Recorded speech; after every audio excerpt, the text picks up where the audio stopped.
The alarms went off at midnight. An urgent call from the Coast Guard reported suspicious activity on a boat rented from Jack's marina. Smuggling suspected. Jack sprang into action, but what he did wasn't the response of an ordinary business owner. Naval operations coordination, maritime traffic analysis, tactical response planning.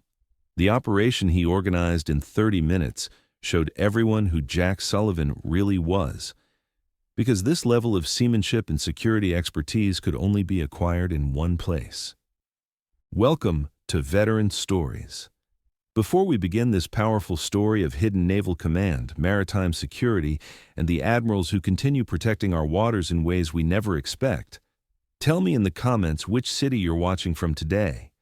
And if you believe stories like this deserve to be told, hit that subscribe button. Some heroes command fleets, others run marinas, but they never stop commanding.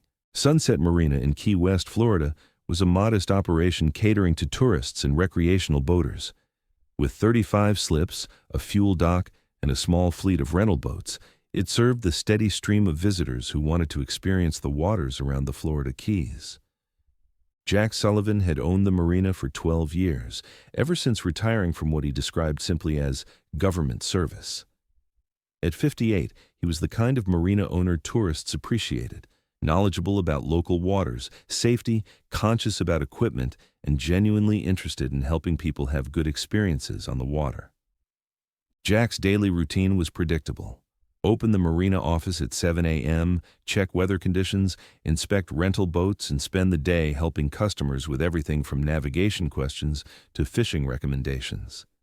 He was patient with inexperienced boaters, firm about safety requirements, and had never had a serious accident or incident involving his equipment. The marina's office was functional rather than flashy. Navigation charts covering the walls, marine radio constantly monitoring Coast Guard frequencies, and a computer system that tracked every rental with military precision. Nothing suggested Jack's background beyond a general competence and attention to detail. Chapter: The Tuesday evening, just before closing, a man named Carlos Rodriguez rented a 28-foot center console boat for what he described as an overnight fishing trip. He paid cash, provided proper identification, and seemed knowledgeable about boating. Jack went through his standard safety briefing and equipment check. "Planning to fish the reef?" Jack asked, noting Carlos's destination on the rental agreement. "Yeah, heard the yellowtail are running good out there." Jack nodded. The coordinates Carlos provided were in a popular fishing area about 15 miles offshore. Nothing unusual about the request. But something about Carlos nagged at Jack. Not anything specific, just an instinct developed over decades of evaluating people under various circumstances. Carlos was too careful about not making eye contact, too casual about the expensive boat rental, too vague about his fishing experience. Jack completed the rental transaction professionally, but made a mental note to monitor the boat's GPS tracking more closely than usual. Jack lived in a small apartment above the marina office, so he was never really off duty. Around 11 p.m., he was reviewing the day's paperwork when he decided to check the GPS positions of his rental boats, a routine security measure he'd implemented years ago. Most boats were back at their slips or anchored in approved areas, but Carlos's boat was showing a position that made Jack pause. Instead of being at the fishing coordinates he'd provided, the boat was drifting in deep water near a shipping channel, engines apparently shut down. Jack pulled up more detailed navigation software and began tracking the boat's movements over the past several hours. The pattern was unusual, not the random movement of fishing, but systematic positioning that suggested the boat was waiting for something, or someone. Jack's experience told him this wasn't recreational boating. This was operational positioning. At 11:47 p.m., Jack's marine radio crackled with an encrypted Coast Guard transmission that most marina operators wouldn't have recognized or understood.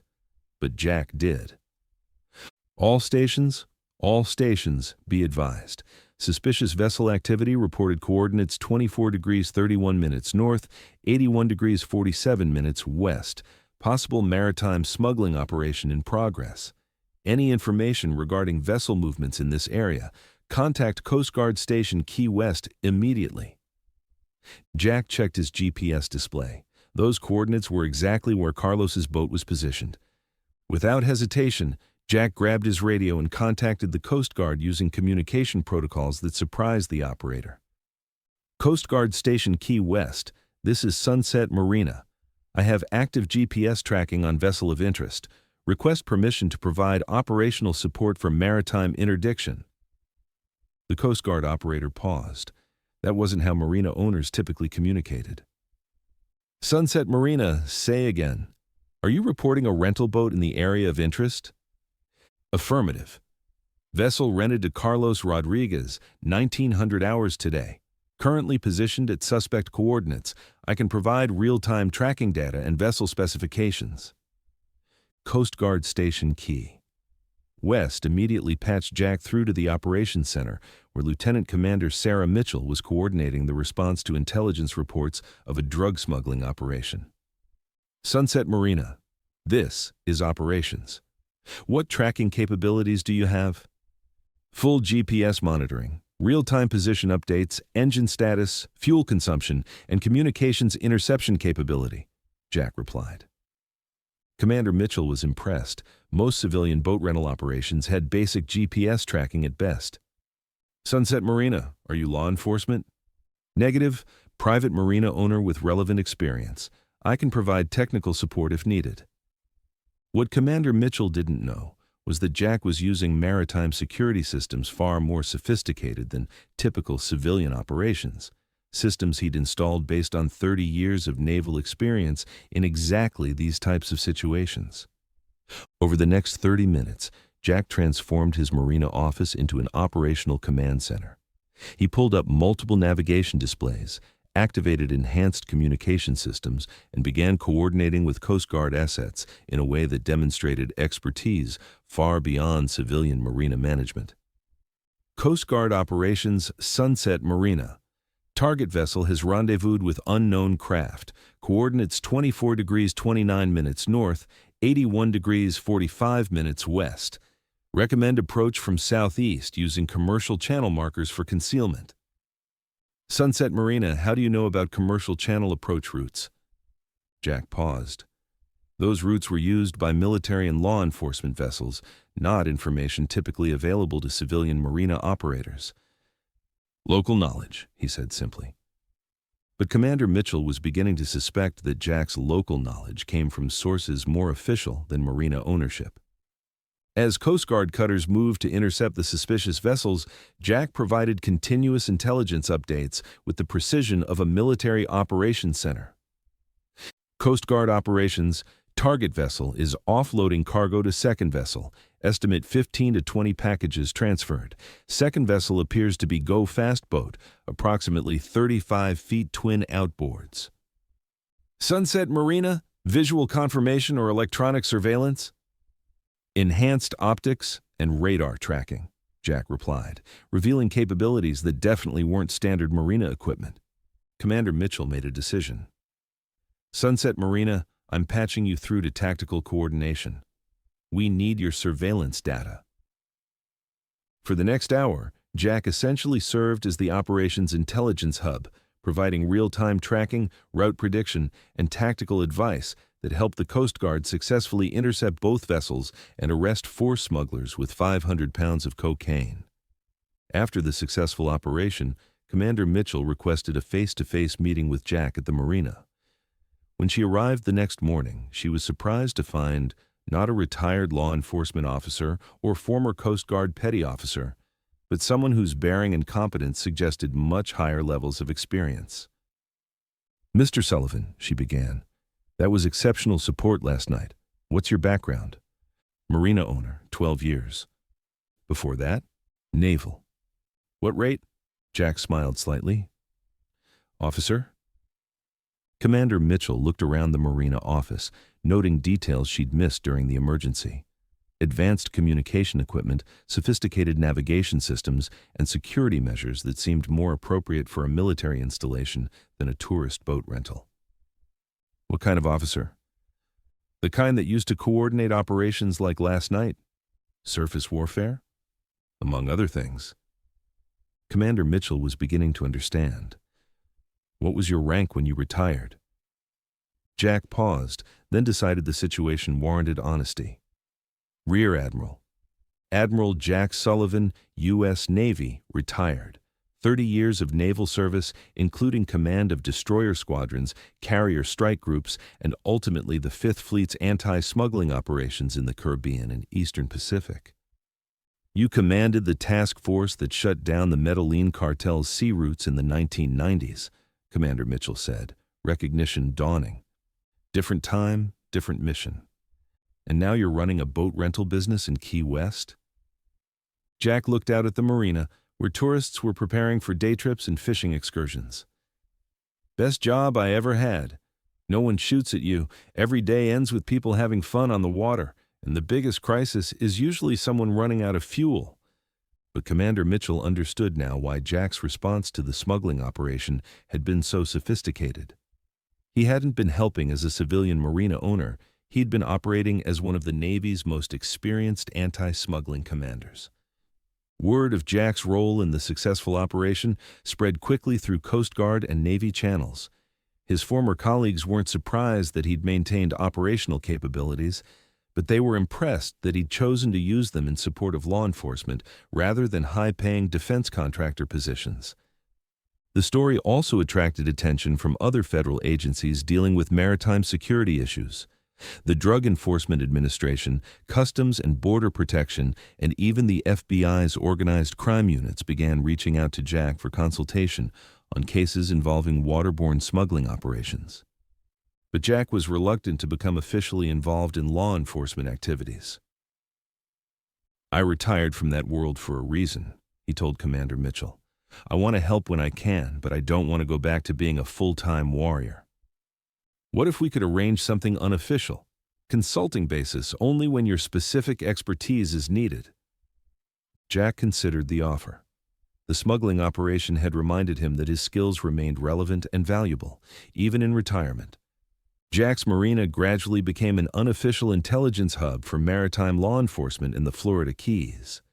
His sophisticated tracking and communication systems, combined with his operational experience, made him a valuable resource for agencies dealing with smuggling, human trafficking, and other waterborne criminal activities. But Jack maintained strict boundaries about his involvement. I provide information and analysis, he told federal agents who wanted more active participation. I don't conduct operations, I don't carry weapons, and I don't put myself or my customers at risk. His contribution was intelligence support, using his marina's position and equipment to monitor suspicious activities and provide real-time information to law enforcement agencies. The arrangement worked well for everyone. Jack could continue running his civilian business while contributing to maritime security, and law enforcement agencies gained access to expertise and capabilities they couldn't easily replicate. Jack's success in the smuggling operation led to requests for him to train other marina operators in recognizing and reporting suspicious activities. The Coast Guard developed a program that Jack helped design, teaching civilian marina operators to identify potential security threats without compromising their business operations or personal safety. The goal isn't to turn marina owners into law enforcement officers, Jack explained to a group of trainees. It's to help you recognize when something isn't right and know how to report it effectively. Jack's training emphasized the importance of maintaining normal business operations while being alert to unusual patterns, suspicious behavior, or activities that didn't match stated purposes. Most smugglers try to blend in with legitimate boaters, Jack told the trainees. But if you know what to look for, they reveal themselves through small inconsistencies in behavior, equipment, or operational patterns. Jack's involvement in maritime security revealed how retired military officers could contribute to national security in civilian roles. His marina became a model for public-private cooperation in coastal security, demonstrating that former military personnel could provide valuable intelligence support without returning to active duty. The program expanded throughout the Florida Keys, and eventually to other coastal areas where drug smuggling and human trafficking were persistent problems. We're not trying to militarize civilian marinas, explained Admiral Patricia Henderson, who oversaw the program's development. We're recognizing that retired military personnel have expertise that can benefit law enforcement and national security, even in civilian careers. Jack's approach proved that veterans could continue serving their country without sacrificing the civilian lives they'd built after military service. Carlos Rodriguez and his associates were convicted of conspiracy to import cocaine and sentenced to lengthy federal prison terms. During the trial, Jack's intelligence support was credited with making the operation's success possible. Without Mr. Sullivan's tracking data and operational analysis, the prosecutor told the court, these defendants would have successfully smuggled 500 pounds of cocaine into the United States. Jack attended the sentencing hearing, not for recognition, but to see the conclusion of an operation he'd helped initiate. Afterward, Carlos's defense attorney approached Jack outside the courthouse. "My client wants to know how you knew," the attorney said. "Knew what?" "That he wasn't really going fishing." Jack considered the question. 30 years of naval service teaches you to recognize when someone's operational behavior doesn't match their stated mission. He thought he was careful. He was careful, but careful for civilian situations, not military-level surveillance. Jack's role in the smuggling operation changed how the Key West maritime community viewed security issues. Marina operators, charter captains, and recreational boaters became more aware of suspicious activities and more willing to report concerns to authorities. But Jack was careful to emphasize that increased security awareness shouldn't compromise the welcoming atmosphere that made the Keys attractive to legitimate tourists and boaters. "We want to catch criminals, not scare away customers," he told a meeting of local marine business owners. "The goal is to be alert, not paranoid." Jack's balanced approach helped maintain the Keys' reputation as a boater-friendly destination while improving security against illegal activities. 5 years after the smuggling operation that revealed his background, Jack had assisted in intelligence gathering for dozens of successful law enforcement operations. Drug smuggling, human trafficking, illegal fishing, and even a few cases involving stolen vessels. Jack's Marina had become a quiet but effective component of maritime law enforcement in South Florida. But Jack measured success differently than most law enforcement officials. "My primary mission is still running a successful marina and helping people enjoy the water safely," he told a Coast Guard commander who wanted to expand his involvement. "Law enforcement support is secondary. If it ever interferes with my civilian business or puts my customers at risk, I'll step back." Jack had found a way to continue serving his country without returning to military life, using his expertise when needed while maintaining the peaceful civilian career he'd chosen. Jack began mentoring young Coast Guard officers and Navy personnel who were interested in learning about maritime law enforcement and anti-smuggling operations. His marina became an unofficial training site where military personnel could learn to integrate with civilian maritime communities. "The most effective maritime security operations," Jack told a group of young officers, "combine military expertise with civilian cooperation. You need both to be successful." Jack's approach emphasized building trust with civilian marina operators, charter captains, and recreational boaters who could provide intelligence about suspicious activities. "These people know their local waters and regular customers better than any government agency," Jack explained. "If you treat them as partners rather than sources, they'll help you catch the bad guys." 10 years after retiring from the Navy, Jack had built successful careers in both civilian marina management and intelligence support for maritime law enforcement. He'd proven that veterans could continue serving without sacrificing personal satisfaction or civilian relationships. "I spent 30 years commanding ships and fleets," Jack told a group of retiring naval officers who were considering civilian careers. "Now I spend my days helping families enjoy the water and occasionally helping catch smugglers. Both missions matter, just in different ways." Jack's story became an example for other retired military officers who wanted to remain connected to national security missions while pursuing civilian careers. "You don't have to choose between service and civilian life," Jack advised. "You just have to find the right way to balance both." Conclusion: some admirals retire to corporate boardrooms or defense consulting firms. Others, like Jack Sullivan, choose to serve their communities in ways that combine personal satisfaction with continued national service. For 12 years, Jack ran a successful boat rental business, helping tourists and locals enjoy the waters around Key West. But when smugglers used one of his boats for illegal operations, Jack revealed that he was more than a marina owner. He was one of the Navy's most experienced anti-smuggling commanders, still protecting American waters. The midnight operation that amazed the Coast Guard demonstrated something important. Veterans don't stop serving when they retire from active duty. They continue serving in different capacities, using different skills, but with the same commitment to protecting their communities and country. Jack's story spread because it reminded people that extraordinary expertise often hides behind ordinary business operations. The helpful marina owner, the knowledgeable boat captain, the safety-conscious equipment manager. Any of them might be former military officers whose experience could prove invaluable in crisis situations. Have you ever discovered that someone in your community had operational experience that became apparent only when circumstances required it? Someone whose hidden background emerged during a moment that demanded specialized expertise? Tell us their story in the comments. Because at Veteran Stories, we believe that veterans continue protecting and serving long after they hang up their uniforms, and they deserve recognition for the ways they keep us safe every single day. Subscribe if stories like this matter to you. Because every coastal community has former naval officers like Jack Sullivan, men and women who chose to use their expertise not for personal gain, but to protect others in the most effective way possible.